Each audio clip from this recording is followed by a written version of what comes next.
So today we've got Dr. Lily Bentley and I wasn't prepared for this, Andrew Maurer. Dr. Andrew Maurer. Dr. Maurer, yep. Yes, gotcha. Nailed it, James. Thanks. And both of them are going to be talking about, I'm assuming you're both postdocs? Same topic, yeah. And movement ecologists, both in the same lab up at the Applied Marine Biogeography, I've got my notes, Biogeography Lab up at UQ. Are you both there? Perfect. And you'll both be talking about the cool stuff you've been doing on marine turtles. Sweet, nailed it. Take it away. Awesome. I'm just gonna let me pop this up here. Is that, can everyone see that? Yeah. Awesome. Yeah, so I get, yeah, for anyone who joined the call late, I roped Andrew in with generously, I'd say I gave him 15 minutes notice. But I thought it was important because this is a really big collaborative team effort. And a lot of what we're going to be talking about, part of it is the analytical side, which is Andrew's doing single-handedly. But then there's also a lot of policy integration that I wanted to talk about in this meeting, because I think it's something that is potentially less, I mean, look, there'll probably be a lot of people in this call who do a lot of policy integration, but it's not necessarily something that's in kind of the base training for movement ecologists, or something that all movement ecology is directed at, right? If we're answering like fundamental questions in movement ecology, maybe we don't have a policy focus. So for people who maybe haven't done some of that before, I'm going to kind of share the way that movement data moves through into these policy settings, and the way it's happened for this project. So talking about moving towards important marine turtle areas, and I'll explain what that is. I'm going to talk about blue corridors for turtles, which is this project, and I'll explain what that is, and what we kind of achieved at the CMS COP earlier this year, and I will also explain what that is. But before I get too far into it, I also want to note that this is a massive collaborative project. So as I hinted at before, there's a lot of people who have made this happen and continue to make it happen. So I want to acknowledge both the individuals and the organizations that have contributed to the work and made a lot of the slides I'm going to show. So what I'm going to talk about today is a little bit of the turtle context for those of us who don't work on turtles, and then what are blue corridors and IMTAs, important marine turtle areas, and then a little bit about bringing movement data into conservation policy. But before I do that, I want to introduce Andrew. So Dr. Andrew Maurer is a research fellow in our group with me and Daniel Dunn, who is the lead of the UQ lead of this project, and Chris Madden from WWF is sort of the other lead. And Andrew is taking the kind of analytical brunt of this project. So I'm not even going to say any more, but I've got 3 maps, and I'll let him talk you through them, because I think especially as people who are into movement ecology, this is sort of the cool stuff. So we'll talk about the base that we're building on. So Andrew, over to you. Yeah, thanks, Lily, and hi, everyone. Yeah, Lily knocked on my door a little while ago and thought this would be a great opportunity primarily to meet you all as a first touch point. So I've been here at UQ and in the country for 7 weeks now. I spent the last 4 years in San Diego working for the US government's National Marine Fisheries Service in protected species. So all my time has been in sea turtle ecology and conservation, and increasingly spatial ecology, connectivity, based on larger and larger data sets. So I'll be showing, I think we have a couple slides about some regional data, and what we're showing you here is a global data set that we're amassing. And Lily will talk all about the process that we're supporting to develop an important area framework for marine turtles. So modeled after existing frameworks for birds, IBAs that became KBAs, there's important marine mammal areas, important shark and ray areas. So we're not reinventing the wheel, but really following in those footsteps. And yeah, to just start things off by talking a little bit about the data side of things, and then I know Lily will continue on that thread and talk about how we hope to interface with policy on the back end. But yeah, we're working with data contributors around the world to build data set of spatial information for marine turtles. So what we're showing you here is aggregated satellite telemetry information across all 7 species. And the idea here is to support the proposal of important marine turtle areas from a consolidated or synthesized information base as opposed to disaggregated. So how the process will work is people will select areas that they know about and propose them as areas of interest that then go through a couple stages of review before actually receiving this IUCN stamped designation. And so we're working to provide that analytical push to actually integrate and synthesize this into a common knowledge base to support the identification of areas of interest. And so, yeah, next slide, Lily. Yeah, so this is focus, one kind of case study in what will really be a regionalized process. So we'll go region by region through this, not just focus at the global scale. So our first workshop that we're preparing for right now, and we'll go through these steps to support that workshop and their areas of interest, is in the Mediterranean in November. And then after that will be the Northwest Atlantic, including the Caribbean. And so for an example of that, what I'm showing you here is almost all of the hawksbill sea turtle satellite telemetry data for the Caribbean region. And then the blue dots are nesting sites. And so you can imagine in any geo-referenced information, so observations, sightings, various types of local and traditional ecological knowledge that you can reference to locations, to space, can support this process. But we envision it will primarily be driven by nesting locations and telemetry. And so this is telemetry and nesting locations for hawksbills in the Caribbean. Kind of in its raw form, or really, this is post-modeling. So we take the raw data, which is primarily Argos data, riddled with inaccuracy and error, feed it through a state space model to clean that up and impute locations at regular intervals. Lily, next slide. Thanks. And then from that model output, do some track segmentation by behavioral state, by behavior. So on the left, we have, I believe that's, working from a pretty large extent with a large cell size. That's a kernel showing nesting areas. So the highest density, oh, sorry, no, I haven't looked at this in a while. Those are migratory corridors. So that's kernel showing the densest areas of migratory movement. And then on the right, labeled B, are foraging areas, so foraging kernels. And we hope that, as we refine this type of approach and we'll apply it to the Mediterranean, like I was saying, we hope that it forms a basis for highlighting areas that people might think about actually giving designation as important marine turtle areas. So that's kind of what's shown with the pink polygons, that we would need to go through weeks of actually refining that. But when we weight migratory movements, foraging use, and nesting locations, some draft areas of importance are shown in pink. So that's all I got for you today. That's a little snapshot. Kind of the high level takeaways are we're trying to synthesize a bunch of information. That's a big push within blue corridors for turtles to support this important area process for marine turtles. So yeah, thanks for a little bit of your time, Lily. Hand it back over to you. No worries. Thanks, Andrew. And Andrew has another call at 3:30, which is why I let him go first. But I will kind of now sort of fill in the gaps of the story. But it's really nice to see the big analytical process, thinking about where the data are coming from. So thank you very much.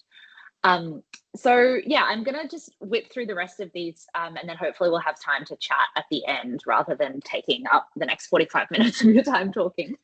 And I just wanted to give a little bit of background on marine turtles for people who might not be turtle scientists.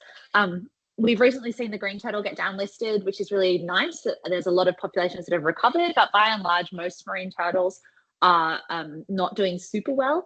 There's 7 species of marine turtles, but one has a super restricted range. And so because we're focusing on engaging with the conventional migratory species, which is kind of looking at bilateral and multilateral relationships, we're focusing on the turtles that cross between jurisdictions of different countries, because the kind of conservation goal will often require collaboration from different countries.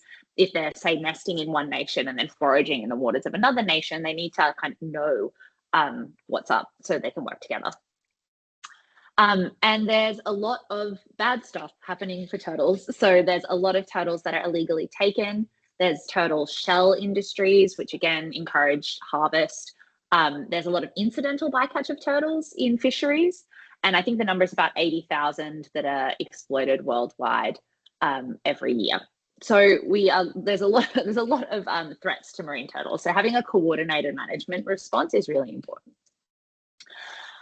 There are lots of different bodies that have plans focused on marine turtle conservation. So I'm going to talk a little bit about how the Blue Corridors project engaged at the recent CMS Conventional Migratory Species COP, which is a conference of parties. So all the countries that are party to that convention getting together, making decisions. But there's also lots of different organizations that have plans to protect marine turtles. So one of the things that I kind of like to pose when I'm giving this talk is, like, if you work on a species and you're interested in thinking about translating movement ecology to conservation, is like, what are the organizations or instruments that might be relevant to your system and your species? Because that's quite important when you're thinking about the policy impact of your work. So yeah, if we're going to protect these animals, we need to have an understanding of connectivity. So what different areas and habitats are important, and also how are they linked to one another? And as you can see, this is sort of the early draft version of that really nice big hex figure that Andrew showed you. I'm sorry. Sort of thinking about, like, where we see really high concentrations of lots of different species, or where we see high concentrations of lots of individuals who have been tracked. But the way that connectivity happens is linked to lots of different things. It can be linked to the genetics of those individuals. It can be linked, obviously, connectivity by movement, but also by currents when we're thinking about juveniles. And there's also really specific species differences in connectivity patterns, right? Some species might stay really close to the coast, where other species might be going all the way across ocean basins. So this is why we want to understand more about marine turtle connectivity, so that we can plan for conservation interventions that are going to be effective. This project came out of the fact that the data that we have on connectivity is not particularly well connected in and of itself, which is a bit ironic. So we have some organizations and researchers who have worked really hard to establish lots of genetic connectivity information. And you can do that by looking at, to say you've got a bunch of shell products that have been sold in a market, you could test those genetically and actually identify what part of the world those turtles are from if you happen to have a genetic sample that identifies that stock. There's over 12,000 satellite tracks for turtles, which obviously show movements and connection between two places. And there's also a really big database of nesting sites that have been brought together. But prior to this project, these sorts of data types were not really speaking to one another. For the movement ecologists, I guess we know, depending on the system you work in, I think there's really varied levels of sharing of tracking data. I think the seabird tracking database is obviously one of the really big famous examples where there's a lot of data sharing, and then depending on lots of factors, sensitivity, funding, conservation status, there might be a bunch of reasons why in different contexts data are not shared. So for sea turtles, only about 10% of the 12,600 turtles that had been tracked according to Argos, like the CLS company, only about 10% of those tracks were in the SWAT database, which is kind of the place that people would share sea turtle tracks. So part of this project, which has a lot of partners, as you can see, was to try and bring all of that together to try and do something effective to protect marine turtles. So this is where the Blue Corridors project came about. And it's a partnership, so WWF, the IUCN Marine Turtle Specialist Group, conventional migratory species researchers at UQ, and also Shellbank SWAT, and I think CLS was a partner in the early stage of the process. And this partnership is hoping to identify and map these blue corridors for marine turtle connectivity so that it can then feed into this important marine turtle area process, which I'll get to in a sec. I think I've already acknowledged them. So our goal is to build a connectivity baseline and also support the establishment of important marine turtle areas. So I've already shown you this at the start. So as you can see, this is the tracking data that has already been synthesized by our team, mostly led by Andrew. And part of the next part of the project is to integrate this with nesting locations and also genetic information. So we can start to get more of a picture from these multiple data types about how different parts of the ocean are connected for marine turtles. And I want to acknowledge that the data contributors are extensive. And we've got a big report that kind of shows that hex map and then a few other of the preliminary outputs of the projects. If you want to have a look, you can download the report, which came out in July or June last year. So it's actually we're almost 12 months from it now. And so it's really kind of exciting because that's the report's already been internally updated. So we're excited to see things moving forwards.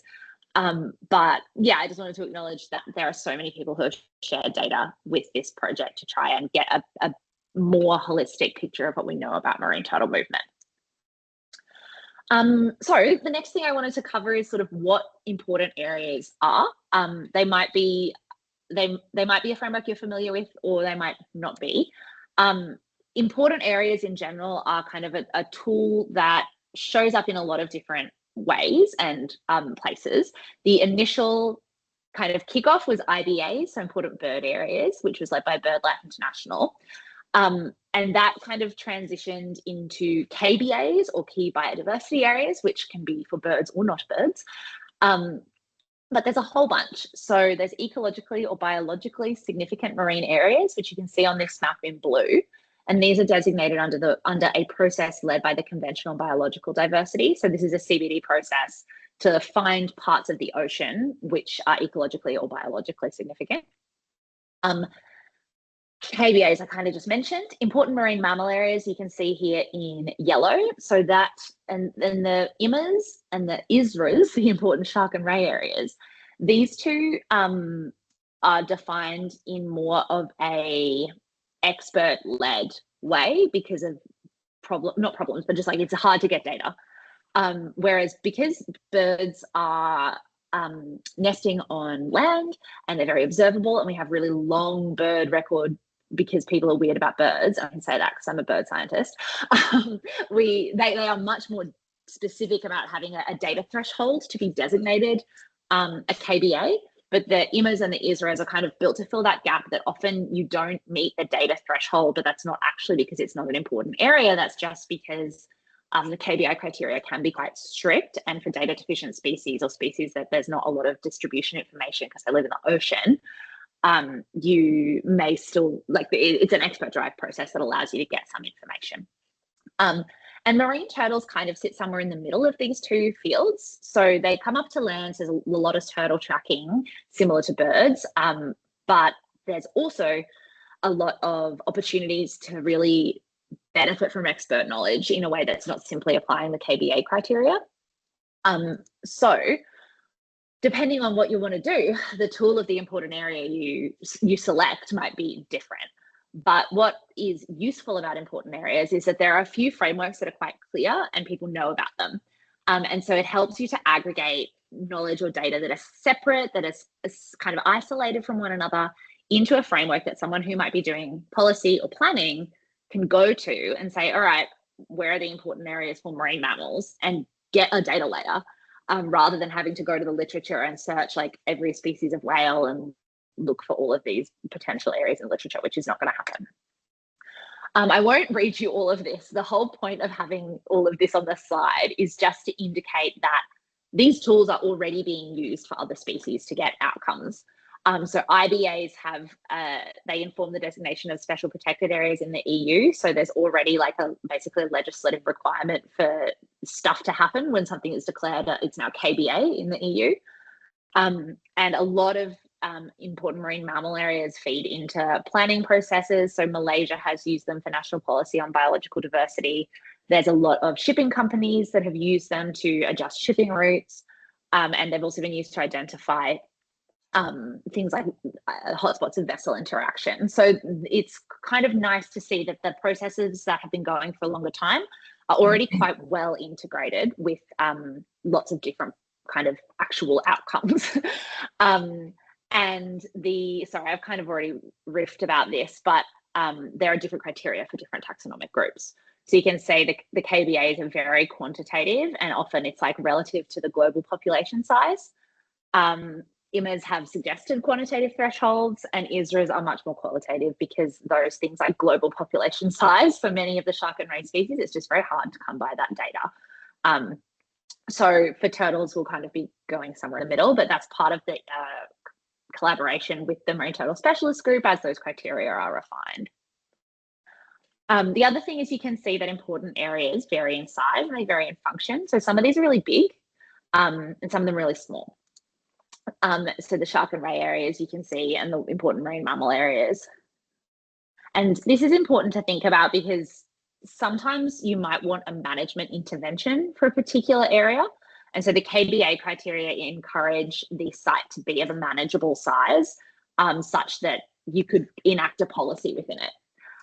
But some of these areas are really big, and so they don't have a policy requirement. They don't say this area has to be manageable. They just say, is it important? Whereas for the KBAs, there's kind of this threshold that says this needs to be of a size where we could do something if we wanted to. And that's, again, just kind of a difference in the process. So for important marine turtle areas, as we move towards getting the first workshops to decide what these areas might be, it's going to be owned by the community of sea turtle research and conservation. So there'll be expert workshops, people will be invited in region by region, and overseen by, as I said, the Marine Turtle Specialist Group. So our role as part of the Blue Corridors project is technical support, getting money for the workshops, and also doing the policy engagement about this process. So we're not going to decide where the important marine turtle areas are, but we're going to bring back a synthesis of information for each region that then regional experts and the MTSG will feed into to decide what those areas end up being. Cool. So the last thing that then I kind of wanted to touch on for this group, and then yeah, hopefully we can have a chat, is thinking about bringing movement data into conservation policy, which again, for me, I don't know everyone in the call, so I do really apologize if any of this is something that people are very familiar with. I'm certain there'll be people in the call who have done a lot of this before, but especially, at least when I was doing my PhD, it was very ecology focused. And my approach was kind of like, oh yeah, I'll probably like throw in a few sentences about how knowing more about how species move could be really useful for conservation. And I think that's pretty common, right? Like I've published papers that have that in there, like no criticism of that. But at the same time, I think if we're actually going to sell ourselves as doing something for conservation, what's really cool is to think about it a little bit more critically and think about conservation policy in a bit more of a meaningful way, and thinking about conservation actions in a bit more of a specific way. So the way I like to think about it is thinking about actions, right? So if I know this, if my movement data informs something for me, how would it change my decision about the action I would take? So if the action you want to take is that you want to have a protected area established, you already know the home range of your animal, and you know that your proposed area is bigger than their home range, then do we need to know exactly where they go within that proposed area, or should we just propose the area, right? However, if you have like a really limited amount of land that you can protect, and you want to make sure that you're picking a critical breeding site or a critical foraging site, and you don't know where it is, then you would change your decision based on the data that you collect if you go and collect some movement data.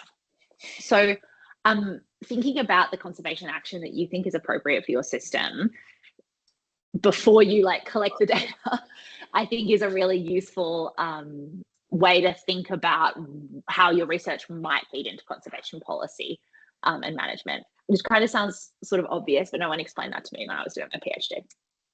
The other questions I think are helpful is, the first thing is, what's the spatial scale of the movement? So again, if you've got an animal that is really resident and lives within one local government area, then you can potentially engage with the matching spatial scale for management, right? Which is why a lot of like city councils will work on koalas, because they don't tend to like walk 500 kilometers. There's like a koala person on the call who's going to be like, actually they do.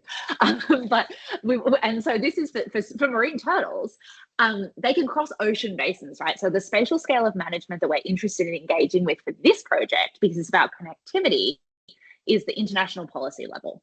Obviously, there are plenty of things that can also be done at smaller scales, but they don't really require movement data, right? Like if you are Gold Coast City Council and you want to protect a nesting beach, you don't have to know where that animal goes in order to change something at the nesting beach. It might allow you to collaborate with someone on the other end, but it's probably not going to change what you do on the beach. It might change what they do on their side, and you might work together to get funding, right? Like there's a whole bunch of reasons you might want to get more information, but as long as you're kind of cognizant of what they are. So what I wanted to show you are the things that our group brought to the COP and asked in the event we ran. We asked countries and we asked participants for stuff. We kind of said, we had a big session and we showed them the data and we showed them things that we had, and we said, this is what we'd like you to do this year at this meeting to get a better outcome for marine turtles. And so these are slides actually directly from that talk, although because for some reason Microsoft has kicked me out of all of my PowerPoints, I had to switch it to Keynote, so the font's gone a bit funny, but this is, other than that, it's the same slide. And so we're asking for a really specific support for a decision. And so at COPs, there's like a decision, there'll be a document that says like, we agree to do this. And so we're saying, we would like you to support this document, and there's support in the room, there's support from academics, there's support for NGOs that you vote in, that you agree to this document. It's not like it's a consensus treaty, so everyone just has to kind of get on board, as opposed to like a secret ballot.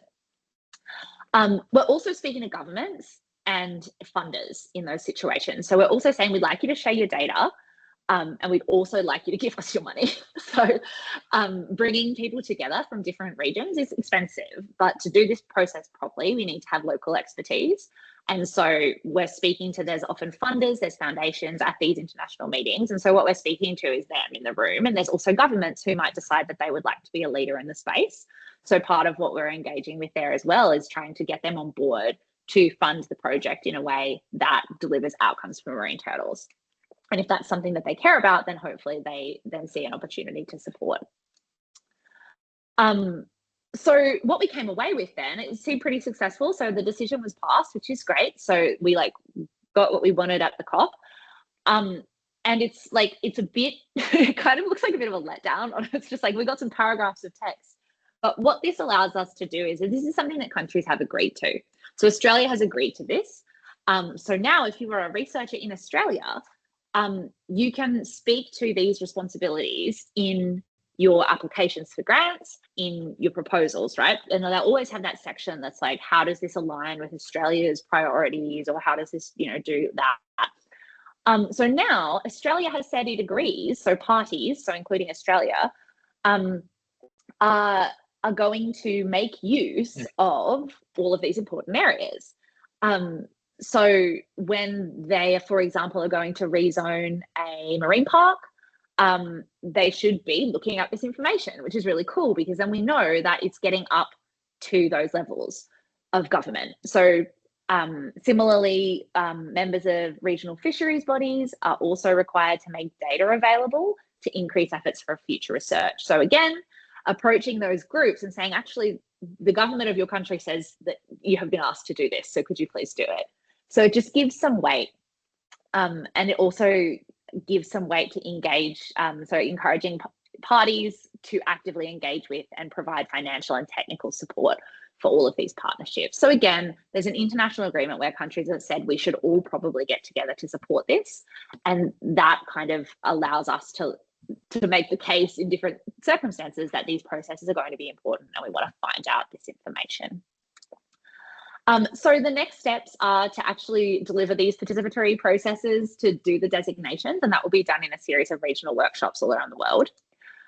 We'll also be engaging with future COPs. So the BBNJ, which is the High Seas Treaty on Biodiversity Beyond National Jurisdictions, which is the first mechanism that allows us to designate protected areas in the high seas, so areas that are not any country's national waters, has its first COP in January. So this is also something that we're going to be engaging with. Awesome. So I might leave it there. Hopefully that was interesting. And if anyone has any questions, I think Andrew had to jump out to another call. So please, I mean, I can try and answer, but don't ask me very specific data analysis questions. But otherwise, thank you very much for your time. And yeah, let me know if there's any questions. Thanks, Lily and Andrew. Let's chat. Any questions? I know Nikki's put one in the chat. Do you give any consideration to the IUCN green list? What do you mean by consideration? Nikki? We've only got 7 turtle species, so. Yeah, thank you. So are you aware of the IUCN green list? It's obviously another area that people are focusing on, and particularly in a policy area as well. So I just wondered whether you had given any consideration to specifically those areas within the distribution of those species, and obviously that's a better tick point for a grant application if they cross over. Yeah, that's a great point. I think at the moment we're mostly focusing on like what the data show about where the animals are. And then I think probably when we get to the workshops, it'll be looking at what different designations of stuff happen in each area. And so if there's other things like, green list sites or KDAs or important marine mammal areas that overlap with what looks like an important marine turtle area, then I think that's going to be where those sorts of synergies emerge. But at the moment, we're just sort of looking at the turtle data and trying to integrate that. Thanks. We as a real, like the royal we there, so Andrew's doing. We are doing that. Any other questions?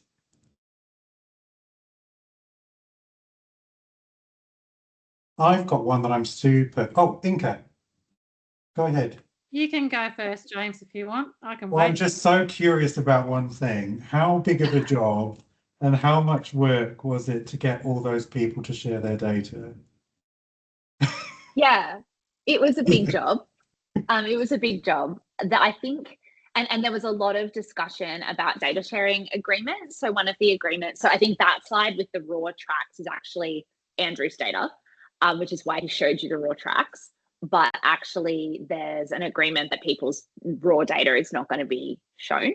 And part of it was deciding like at what level do we need, at what level of information do we need? And we decided that the public facing products are going to be aggregated such that probably no one's individual data is going to be reverse engineerable.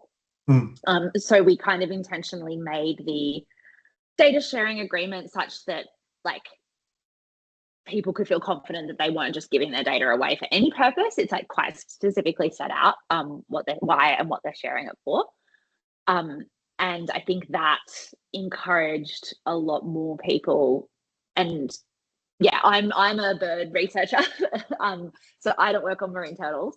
But I know that in any field, there's always people who are more and less willing to share data. And so I think the framing it really clearly around what the expectations would be helped to bring people on board who might traditionally have not been super willing to share data.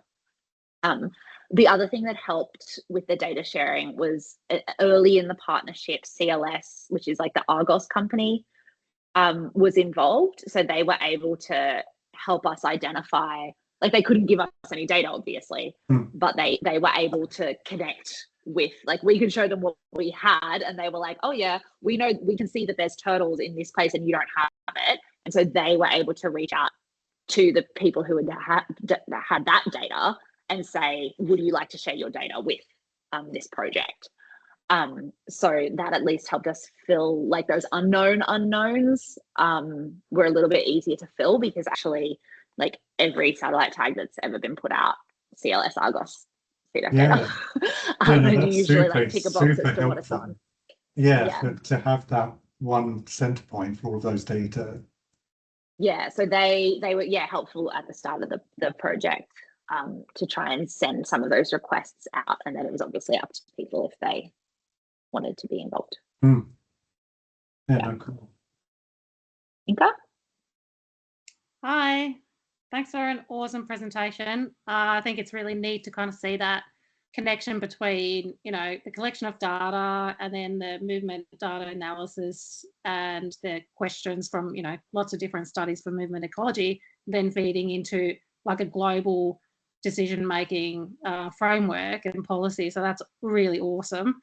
I've got 2 questions. And I'm sorry, you did specifically say not to ask modelling questions. It's okay, I can try. You can also park these for later. I mean, I guess especially when, you know, you've got multiple projects that then you're kind of getting lots and lots of data from. I mean, you may not have, like, a lot of us don't have the sort of luxury of that much data for a lot of our projects. You know, we might have a small number of individuals. So, you know, I guess the sort of uncertainty and plugging the gaps of areas that you might not cover, I think, is of interest as well, especially when you're kind of making policy or recommending policy decisions too. So you don't want to kind of highlight some areas more than others if the others that are showing as less priority are actually truly missing some data. So I guess my question kind of relates to how in that project or in general with movement ecology questions and analyses, can you have like more confidence, like in this turtle example, like as it, like what Andrew was showing looks like it's kernel density analyses, but it didn't show, or he didn't speak to whether there was sort of then, I guess, modelling of forecasting, projecting that data to areas where there's no data to get more confidence or show that sort of uncertainty, I guess, in the predictions of where you might highlight the really important areas for protection versus those that we have then more confidence that they're truly not as important. Yeah, definitely. I know you said you had 2 questions. Can I answer that one first? Yes. Yeah. Yes, so absolutely. And I think this is where we're going to try, I think this is where the power of combining the nesting, the tracking, and the genetic data comes together. I just felt my hair tie snap. I reckon my hair is going to like slowly fall out over my face over the next 5 minutes. Sorry about that. So the nesting data is reasonably, like, where there are humans, if turtles nest on that beach, we mostly know about it. So we're kind of not 100% perfect, but you know, the assumption that will be made is that the nesting data is much, much better in terms of actual representation than the tracking data, because not every nesting beach has had a satellite put out. So I'm going to hand wave about exactly the analysis, but the idea is that we'll be looking at the nesting data and then looking at what subset of nesting sites have we had tracking from, and then where we have genetic information from key sites, how much genetic diversity do we tend to see at those sites? So if you've got a site where there's like heaps of different populations represented and we have tracks from one beach going there, then we know that that area is going to be important for more than one beach. And so we might be able to say, okay, it's important for multiple populations, but we don't know exactly the connectivity link for all of them.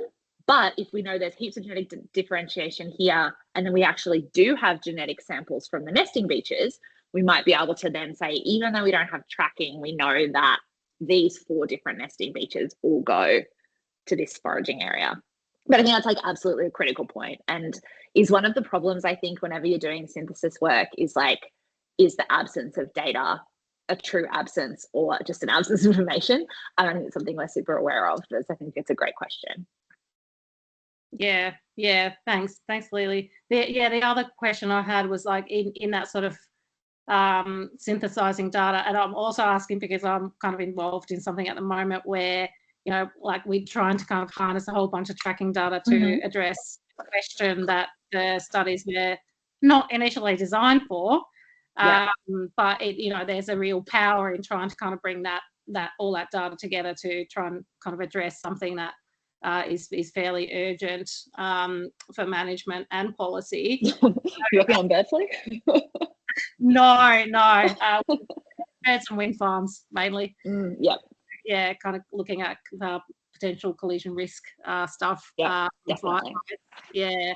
So that kind of, then my other question is like when, like I assume also like a whole bunch of the different tracking studies will have, because they'll have a particular aim for a particular question that they're trying to address with that study, instead of the question that you're now currently kind of looking at a much bigger scale, you'd have like totally different data acquisition, frequency and lengths of sampling. So my question was like, how have you dealt with that, or how would you kind of deal with that in this kind of context? Or, you know, do you just then subsample, or have you got so much data that sort of then is not that crucial for this kind of synthesizing at the bigger scale problem kind of thing? Yeah, I won't speak for this workflow because I'm not certain, but I have worked on taking people's tracking data and trying to mush it together when they haven't designed the experiment. Because that's what happened when COVID goes over your PhD and you have to work out something you can do without getting any more data.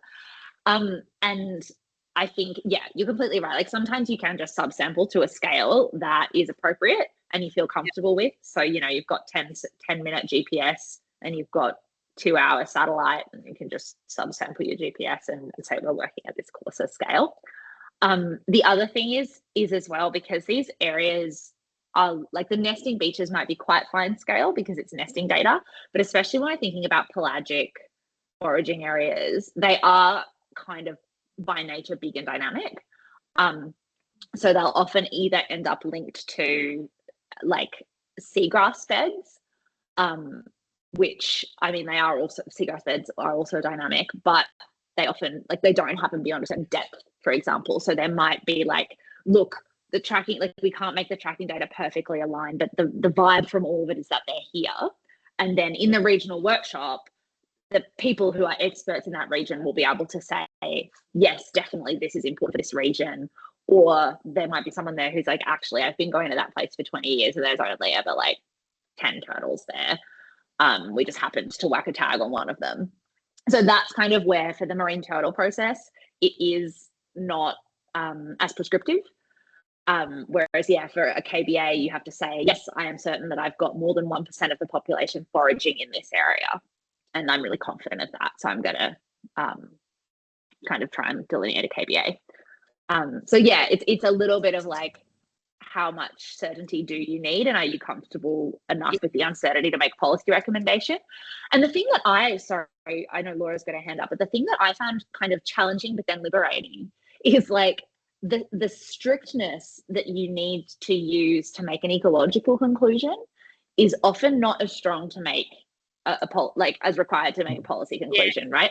Like so if you're trying to say that like the evolutionary history of this animal like points to like the way that they respond to this thing is because of this other thing, and I know that sometimes you can't meet that threshold. But if the question is like, where did the animals from this beach go to forage, because we want to make sure that all of our effort protecting the hatchlings, they don't immediately get like scooped into a trawler the second they come off the beach.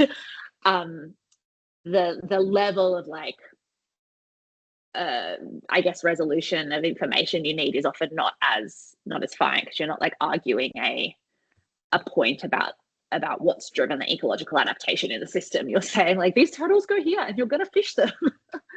And sometimes that's kind of nice. Like I can't prove this really specific ecological thing, but I do know that this proportion of my population ends up here, and there's an intervention that I could suggest to prevent them being killed. That's a really good point. Yeah, absolutely. And I think also what you highlighted there is that having those kind of consultations and workshops is actually really important to get the expert understanding of those systems from the people who are working in those systems. So yeah. Yeah, and it also cuts both ways too, like having those people brought into the process. Like this would be really ineffective if we just took the data and said, here they are, because people would be like, that's ridiculous, I know this area and that's not right. So giving that ownership over to each region makes them feel really invested because they feel confident it's right because they can feed their expertise in. And then also they're likely to be the people in that region that managers, policymakers contact when they're like, oh, what should we do about the turtles? And it's a tool that they're brought into, so then it can kind of reach further around is kind of the logic. So yeah. Cool. Thanks heaps. Welcome. Laura? Hello. Can you hear me? Sorry, I'm not used to this microphone. Thank you for the talk. It was really interesting. I'm really interested in the policy side of things. I thought that was really cool. I was just wondering, I'd imagine it was a huge amount of work to kind of get to the CMS and run everything. Did you have like a campaign leading up to that where you engaged with governments to kind of get them on board? And what were kind of the things that were the most successful in getting people really engaged in that? Yeah, I think this program has the benefit of being really aligned with all of the other processes. So BirdLife International especially have a massive engagement program around all of these COPs and events. And so because there's BirdLife groups in every country, they're kind of engaging with their local representatives, and all of the important area stuff was sort of folded into the same resolution. So it's pretty great because all of us were kind of speaking to that same point. There was no competition where it was like, oh, we want you to do the turtle thing. No, we want you to do the shark thing. It was like every bit of advocacy in every country and system was pointing towards this important areas resolution. So I think that was really helpful because our team is not that, I mean, it's big, but it's not that big. So it was really nice to have representatives from WWF, from BirdLife, academics, all having those conversations sort of over and over. And we did know it well in advance. Like we had a pretty good chance of it going through because of all the groundwork that had been done in kind of key countries. There's sort of leaders in different areas that tend to kind of, if they're on board, tends to be on board. The conventional migratory species is also just a pretty nice COP because it's done by consensus, and like spicy, but lots of the really big fishing nations are not actually members of the CMS. So you do kind of sometimes get this thing where everyone's agreeing to stuff that they can agree to because the people who would disagree are sometimes not, like they've not even agreed to sign up to the treaty. So there's a little bit of that where then it leads to challenges where some countries are acting and others aren't because they're not obliged to, but it's kind of the only way international policy works. Like there's no global government. People have to agree to collaborate, really. So yeah, sorry, but that was a really rambling answer, but I think yes, you're right, there was a lot of prep, but we were lucky in that we didn't have to do it with all of the countries. It was done by multiple groups all working towards that same decision that kind of benefited lots of taxonomic groups. Super interesting, and I would have thought really motivating that you've got a project that both the research and then the translation of that research into policy is all at a global scale. That's super cool. Yeah, it's really it's really, really fun and sort of stressful. Well, I imagine. Andrew's more stressed than I am. I'm like doing the policy integration stuff, so I get to go and have a yap. Meanwhile, he's like crying into awe. Sorry, he's probably not crying. He's very stoic. Yeah, the implications, like everything's on a global scale. I'm loving it. I love that. Well, we've got a couple of Nikki again. Well, we're doing the IUCN conservation planning specialist groups facilitating. Goodness, this is a mouthful. IUCN conservation planning specialist groups facilitating conservation workshops course. Lots of skills and approaches that are taught and transferable across stakeholder groups. Sounds cool. That looks really cool. And then Jill, thanks to Andrew. Oh, she's off. She's off. Thanks, Jill. Yeah, awesome. That looks like an awesome course. I'll look into it. I know that there's a lot of, so the marine mammals and the sharks arrays have already, like they've kind of got a system for running the workshops that I think has worked quite well. But that looks like an awesome course. So I think that would be awesome. We'll look into it. Thanks, Nikki. Cool. Anything else? Awesome. Gone quiet. You love it. Love to be let off the hook. Well, anyway, thanks so much. That was super interesting. And I think very different in some ways to what we're all working on. I know that a lot of us are doing more local scale projects. So having that global angle is, yeah, really interesting. I think at this point, oh, sorry, carry on. No, I was just going to say, I think the other thing is like thinking about what opportunities there might be for people to work together. Because this is not, you saw the number of contributors for tracking data, right? So I think just because someone's project is local doesn't rule them out of collaborating on stuff. It's just finding the right collaborators and the right audience and the right question for what might what you could maybe inform. Out of interest, was MoveBank much use? Was there much of the turtle data on MoveBank? Yeah, I think some was. A lot of it was, and it also made it easier to like the data requests. If people are like, yes, it's on MoveBank, and you can just have it, like there it goes. Was great. But I think our approach was always, even if people had put public data on MoveBank, we still wanted to contact them rather than just taking stuff off MoveBank because it was there. Because I do think it's really important that like people who share data should get the same amount of recognition as people who have to be asked for their data. I think that's important. We want to make sure that everyone knows where their data are going. And obviously if they put it publicly on MoveBank, they are incredibly likely to just say yes. Because I think in most, that's why being able to go to Argos, I can't remember what the company was beginning with C, the Argos. CLS, the Argos people is gold, because normally if I was to look into a project on that, I'd be probably focusing mostly on MoveBank, which kind of depends on people at least putting their project, even if the data's not shared, on MoveBank.